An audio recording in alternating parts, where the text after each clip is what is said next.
Just জীবনে একটা ভুল করছো, আমাকে বিয়ে করে ফেলছো, বিকজ আমি তোমার জন্য পারফেক্ট না।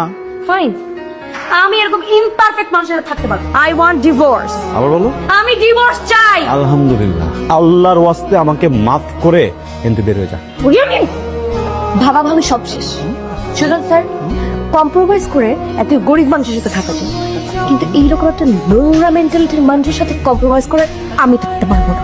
স্যার, সিম্পল একটা কথা বুঝাই বলি, হ্যাঁ ভালোবাসার বিয়ে ছিল, কিন্তু আমাদের লাভ ম্যারেজ থেকে লাভটা অনেক আগে উড়ে চলে গেছে। এখন শুধু ম্যারেজটা আছে, তো এটাকে আপনি উড়াই দেন প্লিজ। লাভ থাকবেও না। আমি কোথায়? হসপিটালে। কিচ্ছু হয়নি আপনার, কংগ্রাচুলেশন, আপনি মা হতে চলছে।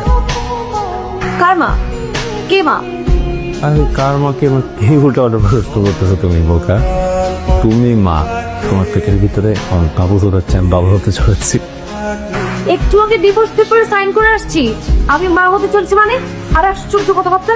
প্লিজ, এটা একটা হসপিটাল, আপনার একটা সুসংবাদের ব্যাপার, ডিসিশন কি নিবেন না নিবেন এটা বাসায় গিয়ে নিতে পারেন। তুমি আমাকে তোমার এই চেহারাটা আর কোনোদিন দেখাবা না। It's okay. এই সেম ভুল ধারণা আমারও ছিল, বুঝছো? আমিও ভাবছিলাম যে গতকালের পর আর কখনো তোমার চেহারা দেখতে হবে না, কিন্তু দেখো এখন বুঝতেছি তোমার চেহারাটা না দেখলে তো আমি তো শান্তি পাবো না, আমার তো রাতে ঘুম হবে না। আমি কার দিকে তাকা থেকে ঘুমাবো একটু বলো? আর তুমি যে বাসা থেকে চলে যাবা, তুমি তো একা একা যাবা না, সাথে করে তো পেটের ভিতরে আমার বাবুটাকে নিয়ে যাবা, এটা তো আমি হতে দিব না, বুঝছো না শোনা? তুমি তোমার এই মুখ দিয়ে বলছিলে না আমাকে ডিভোর্স দিবা, এখন যদি তুমি তোমার মুখ দিয়ে আমাকে বলো যে তুমি একদম বদলায় যাবা, ভালো মানুষ হয়ে যাবা, তুমি তোমার এই জিব্বা দিয়ে পুরো বাসা যেটা ক্লিন করবা, তারপরেও আমি তোমার সাথে সংসার করতেছি না। দেখুন, আপনি তো ম্যারিড, আমরা চাইলেই আপনার অ্যাবরেশনটা করতেই পারি, কিন্তু এখানে আইনি কিছু জটিলতা আছে। ইভেন আপনার অভিভাবক আর আপনার হাজবেন্ডকেও প্রয়োজন আছে, তার পারমিশন ছাড়া আমরা আপনার অ্যাবরেশনটা করতে পারবো না। আপনি সিয়াম সাহেবের ওয়াইফ বলছেন? এখন সে আমার হাজবেন্ড না। তারপর বলুন, ফোন করেছেন কেন?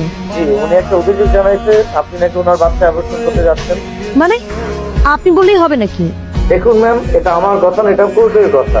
উনি কোর্টে অভিযোগ জানাইছে, কোর্ট পরবর্তী সিদ্ধান্ত না জানানো পর্যন্ত আপনি এই বাচ্চা অ্যাবর্শন করতে পারবেন না। আপনার কাছে কি সেই অভিযোগের কোনো কপি আছে? জি আছে, আমি আপনাকে হোয়াটসঅ্যাপ করে দিচ্ছি, আপনি একটু দেখুন। ঠিক আছে, পাঠান। আমি খাবো না। জান, তোমাকে তো একটু খেতেই হবে জান। বলছি না খাবো না। পরে কিন্তু আমাকে দোষ দিতে পারবা না। পুরো খাবারটা খান, আর না হয় আমাদের সাথে থানায় চলুন। আশ্চর্য, আমার খেতে ইচ্ছে করছে না, আমি জোর করে খাবো। এই ধরনের প্রশ্ন করে লাভ আছে? আমার তো এখানে কিছু করার নেই। হ্যাঁ, আইনের সামনে আমার হাত পা সবই তো বাধা। দেখো আমি একটা কথা বলি, দেশের প্রচলিত আইন অনুযায়ী গর্ভাবস্থায় একজন নারী এমন কোনো কাজ করতে পারবে না যেটা পেটের ভিতরে সন্তানের জন্য ক্ষতিকারক। কিসের